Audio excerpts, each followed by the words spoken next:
Información precisa, completa, veraz, objetiva e independiente. Directo a tu pantalla. Radio Caracas Radio presenta Voz de América. Leopoldo López se refugió en la Embajada de España en Caracas después de servir 3 años de cárcel acusado de liderar un levantamiento fallido en Venezuela, junto con el líder opositor Juan Guaidó, a quien Estados Unidos reconoce como presidente legítimo del país. López, que ahora vive en Madrid, ve una oportunidad de cambio con la administración Biden. Creo que con la nueva administración se abre una gran oportunidad, porque el presidente Biden ya ha dicho que su enfoque con respecto a la política internacional en general va a ser multilateral, y con respecto al tema de Venezuela, esto es muy importante, porque en el último año había un distanciamiento entre Europa y los Estados Unidos con respecto a muchos temas, pero entre ellos el tema de Venezuela. Con 200.000 venezolanos viviendo en España, el tema de Venezuela empieza a convertirse en un asunto interno. López dice que España está en una posición clave para influir en la Unión Europea, para que se una a los esfuerzos de la nueva administración de Estados Unidos para impulsar elecciones libres y justas en Venezuela. Nosotros esperamos que esa posición se pueda traducir en acción diplomática efectiva y que logre cohesionar a Europa con una misma posición y trabajar de la mano con los Estados Unidos para presionar a la dictadura en esta dirección. Para que la presión internacional sea efectiva, los analistas dicen que la oposición venezolana en casa debe estar unida y establecer un objetivo común, algo que dicen que no es el caso en este momento. La investigadora senior del Centro de Asuntos Internacionales de Barcelona, Ana Ayuso, dice: si fuera una posición conjunta, como pasó en las elecciones de 2015, que fueron conjuntamente y que realmente sí consiguieron la representación y tener el dominio de la Asamblea Nacional, ¿no? Esto en estos momentos realmente no está ocurriendo y es el principal obstáculo para avanzar en unas negociaciones para una salida negociada. López ha estado visitando a líderes europeos en un intento por ganar apoyos y unir a la oposición, advirtiendo que ahora tienen un trabajo muy importante en el corto plazo, y es reagrupar y fortalecer las fuerzas prodemocráticas hacia un objetivo, que es pedir a la comunidad internacional que se una a un objetivo común. España muestra su apoyo en el enfoque de política exterior de la nueva presidencia estadounidense, y la ministra de Exteriores, Arantxa González Laya, dice estar de acuerdo con las declaraciones del gobierno Biden de que la política de los últimos años no estaba funcionando. Alfonso Beato, Voz de América, Barcelona, España.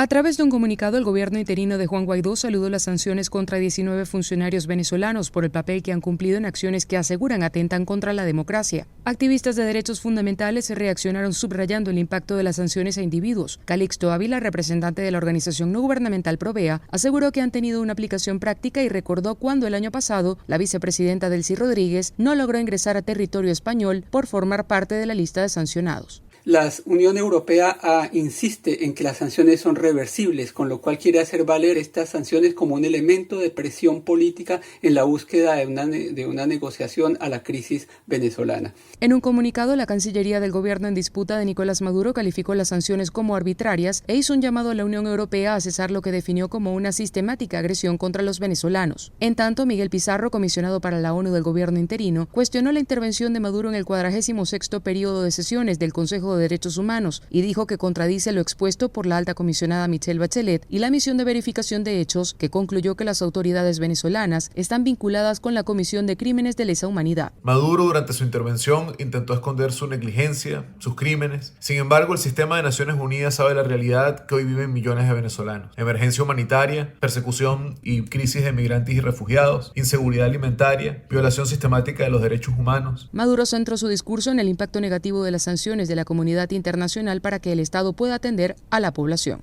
Carolina Alcalde, Voz de América, Caracas. A 11 meses del inicio de la pandemia del COVID-19 en Honduras, los registros gubernamentales contabilizan más de 4.000 fallecidos a causa del virus, entre personal de salud y población en general, mientras diariamente se reportan entre 400 a 600 nuevos contagios. En este marco se desarrolla la pandemia y Honduras espera para la última semana de febrero la llegada de los primeros lotes de vacunas mediante el sistema COVAX-Gavi, que actualmente reporta un atraso. Y precisamente para evitar más contratiempos, el gobierno de Honduras, mediante una reforma a la ley de vacunas aprobada en el Congreso Nacional, ordenó a la Secretaría de Salud proceder de manera directa a la negociación sin intermediarios con los laboratorios farmacéuticos, según informó Carlos Madero, coordinador del Gabinete de Gobierno. Una es Pfizer, que estamos ya en las partes finales, por así decirlo, ya tenemos ofertas. igual de Sputnik, la vacuna rusa.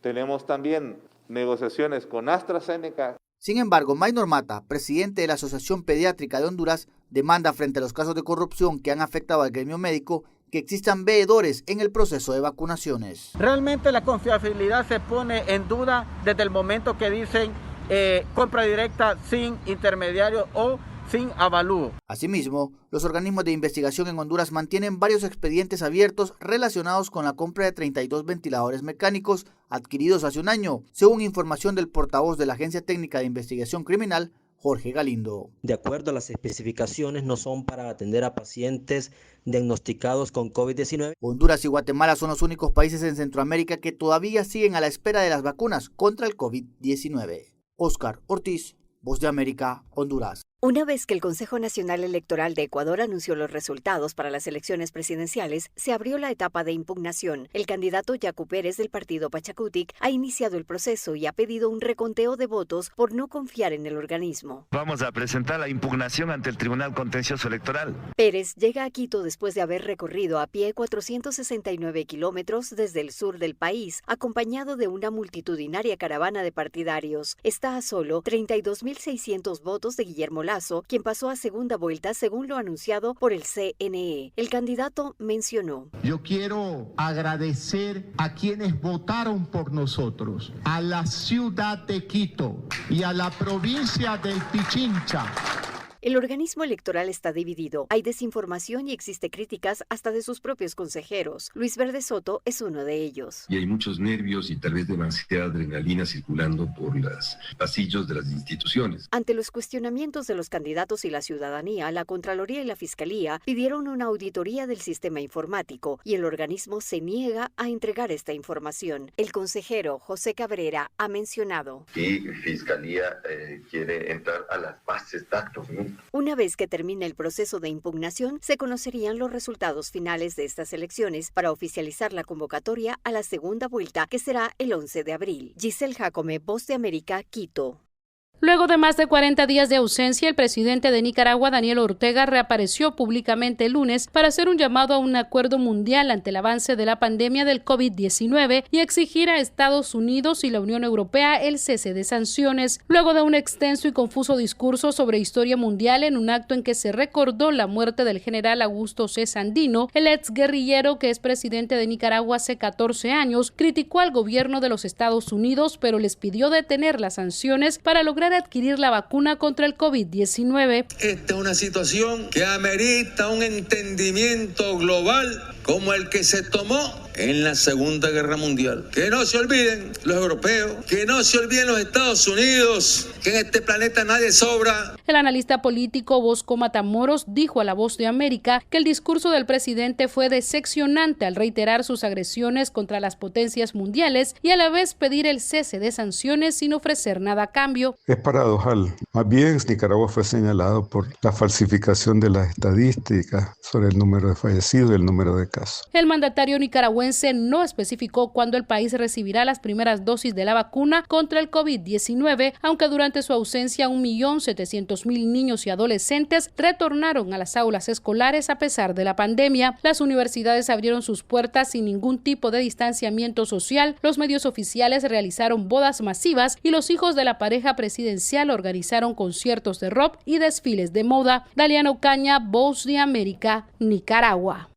Emma Coronel Aispuro, la esposa del narcotraficante mexicano El Chapo Guzmán, comparecerá hoy ante un tribunal federal en Washington, D.C., luego de ser arrestada el lunes en el Aeropuerto Internacional de Dallas bajo cargos de tráfico internacional de drogas. El Departamento de Justicia informó que Coronel, de 31 años de edad, que tiene la ciudadanía estadounidense y mexicana, enfrenta acusaciones por un solo cargo de conspiración para la distribución de cocaína, metanfetamina, heroína y marihuana en los Estados Unidos. El Departamento de Justicia también la acusa de ayudar a su esposo, el Chapo Guzmán, a escapar de una prisión mexicana en 2015 y de participar en la planificación de una segunda fuga antes de que Guzmán fuera extraditado a Estados Unidos en enero de 2017. Documentos judiciales acusan a Coronel Aispuro de trabajar con los hijos de Guzmán y un testigo que ahora coopera con el gobierno de Estados Unidos para organizar la construcción del túnel subterráneo que utilizó el narcotraficante para escapar de la prisión del Altiplano en México. Guzmán fue extraditado a Estados Unidos hace 4 años para ser juzgado y fue sentenciado a cadena perpetua en 2019. Su cártel de Sinaloa fue responsable del contrabando de toneladas de cocaína y otras drogas a Estados Unidos durante más de 25 años, según dijeron los fiscales en documentos judiciales recientes. Emma Coronel asistió regularmente al juicio de Guzmán e incluso varias veces durante el juicio se reunió con los abogados luego de ser nombrada por algunos de los testigos, por lo que se presume que ya tenía conocimiento de investigaciones en su contra. Yoconda Tapia, Voz de América, Washington. Más de 500.000 personas han perdido la vida a causa del COVID-19 en Estados Unidos desde que empezó la pandemia, según datos de la Universidad Johns Hopkins. Y a pesar de que en las últimas semanas la curva de nuevos contagiados y fallecidos muestra una tendencia descendente, la pandemia ha superado un umbral que hace un año parecía inimaginable. Y anoche en la Casa Blanca el presidente Joe Biden decía: Hoy hemos alcanzado un hito verdaderamente desgarrador. Más estadounidenses han muerto en esa pandemia que en la Primera Guerra Mundial, la Segunda Guerra Mundial y la Guerra de Vietnam juntas. Son más vidas perdidas por este virus que en cualquier otra nación del mundo. El presidente Biden y la vicepresidenta Kamala Harris, acompañados de sus respectivos cónyuges, guardaron un minuto de silencio para honrar a las víctimas de la pandemia, mientras también se recordaba que en enero de 2020, con tan solo unos cuantos casos confirmados, el expresidente Donald Trump mencionaba: el coronavirus, eso es algo nuevo de lo que mucha gente está hablando. Esperemos que no sea tan malo como algunas personas creen que podría ser. Creemos que lo tenemos bajo control. Tenemos muy pocos casos en este país por el momento. 5 y todas esas personas se están recuperando. Creemos que va a tener un final muy bueno para nosotros. Un año más tarde y con más de 500.000 de fallecidos por COVID-19, el doctor Anthony Fauci, principal epidemiólogo del país, enfatizó la necesidad de mantener las medidas de seguridad y aseguró que a pesar de la disminución general de las infecciones, la situación aún es terrible, y habló de las variantes que podrían darnos una sorpresa. Nosotros mismos en este país ya nos enfrentamos a variantes que están teniendo impacto, como la variante del Reino Unido. También tenemos la variante sudafricana en nuestra nación e incluso estamos teniendo la evolución de variantes en nuestro propio país. La Catedral de Washington DC recordó a las más de 500.000 víctimas con 500 campanadas, y las banderas estadounidenses en los edificios federales ondean a media asta y lo harán por 5 días en memoria de todas las víctimas mortales de esta pandemia. Judith Martín Rodríguez, Voz de América. Estados Unidos está preparado para volver a un acuerdo nuclear con Irán si Teherán se compromete a cumplir el acuerdo de manera estricta. Así afirmó el secretario de Estado Antony Blinken, anticipando su intención de reforzar y extender el pacto de 2015 conocido como Plan de Acción Integral Conjunto con Irán, que tenía como objetivo limitar el potencial de enriquecimiento de uranio de Irán, una posible vía hacia las bombas atómicas a cambio del levantamiento de la mayoría de las sanciones. Los comentarios son una nueva señal de las intenciones del gobierno de Estados Unidos de revivir el pacto deshecho bajo la administración del presidente Donald Trump, aun cuando Teherán parece alejarse más de un posible acuerdo. En comentarios formulados en la conferencia de desarme en Ginebra, un foro multilateral apoyado por la ONU, Blinken reafirmó el compromiso de Estados Unidos.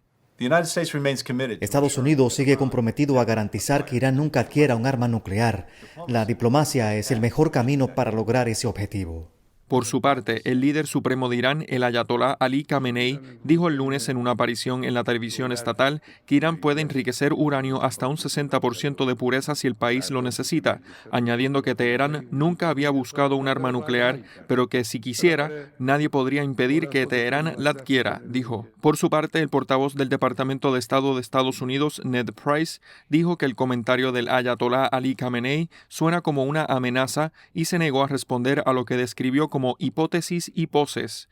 Price reiteró la voluntad de Estados Unidos de entablar conversaciones con Irán sobre el regreso del acuerdo nuclear de 2015. El acuerdo nuclear de Irán de 2015 con Estados Unidos más 6 potencias, que se ha estado incumpliendo desde que Estados Unidos se retiró en 2018, limita la pureza fusionable con la que Teherán puede refinar uranio al casi 4%, muy por debajo del 20% y alcanzando antes del acuerdo y muy por debajo del 90% adecuado para un arma nuclear. John F. Burnett, Voz de América, Washington.